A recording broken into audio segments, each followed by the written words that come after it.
What is your perception about this spectacle, and are you confident that your young team can beat a powerful Indian team? Look, I've certainly watched many games from afar, whether with other teams or commentating. So certainly being on the other side of the fence, I guess, being right and amongst such a highly charged event is going to be exciting. And it's, I guess, from my perspective, just like any time you enter a whether it be a final of a world event or whatever, it's about keeping everybody focused on the job at hand, and that'll be no different in the weekend. So, we know that India are obviously hugely confident, and rightfully so, in terms of how well they've played. But, we're very much focused on improving as a team, sort of day by day, and not getting too far ahead of ourselves. But we're well aware of I wouldn't say the enormity of the task, I'd say the challenge of the task ahead, and we're certainly looking forward to it. Mike, a few minutes ago you visited Dubai pitch. Is this different from Sharjah? And for tomorrow's match, have you finalized 11? No, we haven't finalised. I mean, part of that process is coming and looking at the wicket, which I've done today. So obviously coming and looking at the pitch, assessing the differences.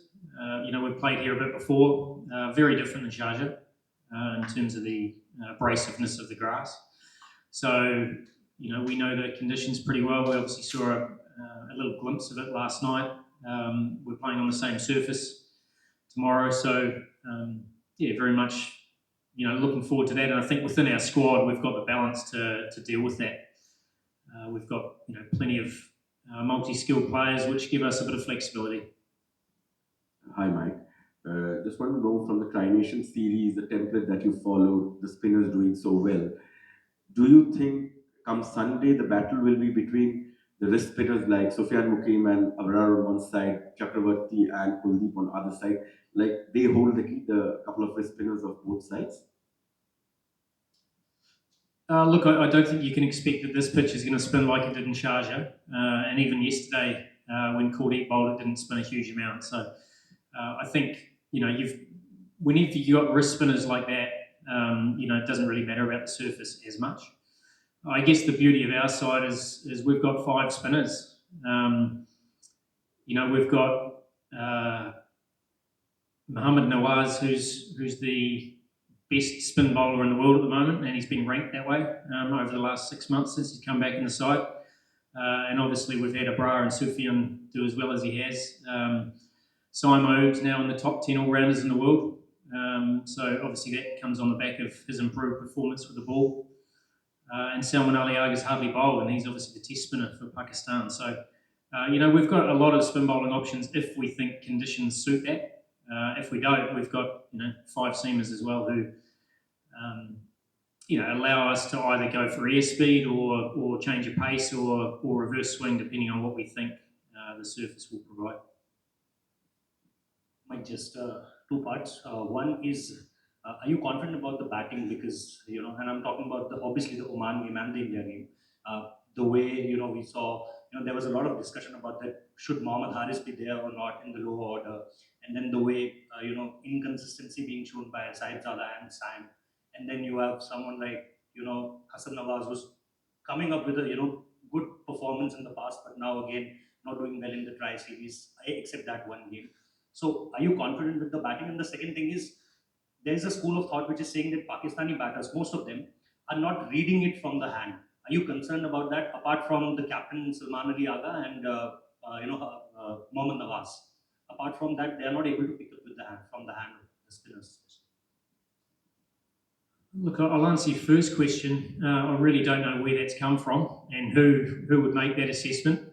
We've played against Rashid, Noor. We've played against probably the best wrist spin attack in the world on a surface that has spun square, and we managed to score 70 more than our opposition. So I'm not quite sure where that's come from. The other part, I mean, look, you're right. Like we are, it's very much a developing batting lineup, and there's a number of players who, on their day, can win you the game, but they don't have as many good days as you'd like at the moment. I think that's very fair. The thing for us, though, is we're more interested, I guess, the sum of the parts as a batting group. And in every game in Sharjah by bar one, we were probably 20 above par. So even though there were a number of players that didn't do well on particular occasions, I'm more interested in what we end up with and how we get there. And even the final, like 120 was plenty on that pitch. We got 140. And I guess anyone, cricket people who were watching that game would have been well aware of that as the ball was stopping and spinning. So the fact we scrapped to 140, you're never going to play with fluency on those types of surfaces. We also got 200, we got 180, and we had 150 chasing, which was probably our poorest performance. Outside of that, as a batting unit, we've got the job done. Would we like every one of them to be in form at the same time? Of course, we would.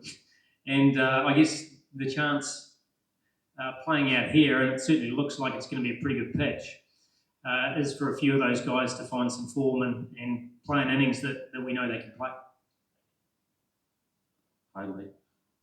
You are associated with Pakistan team with since the last few months.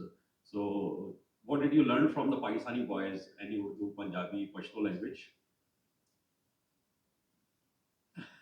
Look, I've been fortunate enough to understand, not Pashto, but certainly quite a lot of Urdu. I'm not going to reel off a few statements right now, but I do understand a lot of Urdu. That's probably fortunate for me, having spent a bit of time in this part of the world. As for speaking Urdu, it's limited, but I certainly, you can't have players talking behind your back without you knowing what they're saying, so I'm certainly aware of all of those things. Hi, Mike.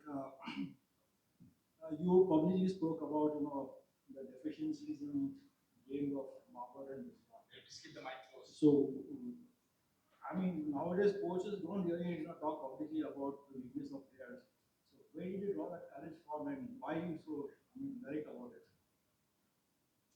Sorry, I missed the first part of your question. I'm saying you were very direct about telling publicly where Babar and Rizwan were not really up to the mark, and you said in a press conference, about Babar's strike rate and something was similar about Rizwan. So, is it your school of thought, or how do you manage to do that publicly? I think being honest about your assessment of players, I think, is pretty important. And I think also coming from a place where you have no agenda is also very important. I think if you're able to come in as someone who can look at things objectively, I think that's important. I certainly haven't talked about anyone's frailties. What I've alluded to is obviously the way the modern game's played and the strike rate required in the power play is quite different than what's probably needed in the past, especially in good conditions. And I think that all players ask for as coaches or selectors or whatever to be honest with them and say, hey, these are the things that we'd love you to work on, and if you do that, then there's always a way back into any team, and I think that's the responsibility you've got. You can't, just because you like a player or you have a relationship with a player, doesn't mean you can't be honest. And I think that's all you ask, is that if players want to improve and want to contribute to the team, then you have a pretty clear role discrepancy for that, or role definition, and then it's up to players to work on those things, and that's what I ask of anybody in any team that we work on, current players and also players that are trying to fight their way back into the team. Mike, during the tri-series, we saw Pakistani batters hit 44 sixes but lost 37 wickets.